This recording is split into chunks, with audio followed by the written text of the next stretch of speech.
Well, God wants us all to be courageous because He knows we'll face times in life and situations and circumstances that it takes more than just a desire. It takes courage. Many people operate on the basis of fear, on the basis of what other people think. We as believers should operate on the basis of courage. Courage to say no when we ought to say no. Courage to say yes when we should say yes. So what kind of courage do you have? Is yours sort of floating between depending on the situation? Or do you know the difference between right and wrong for your life?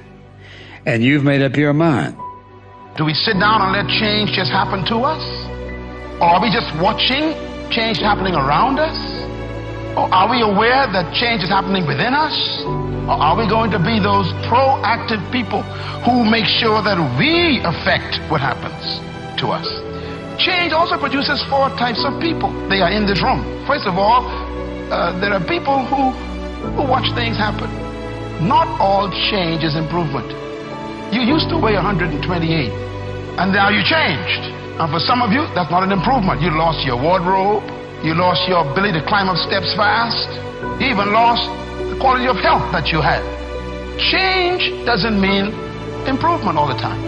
But the problem is, without change, there can be no improvement. So you have to decide what to do with change. Change will happen, and if you are not careful, it could be destructive. So you have to determine, what kind of change do I want in my life? And I want you as a young person, as a mother and a father, as a business person, to think about your company even, or your family, or your educational pursuit. What kind of classes do you want to take in college this year? What kind of grades do you want?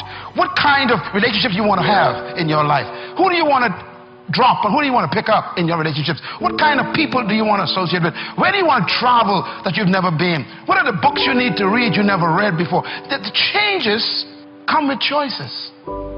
So what kind of person are you?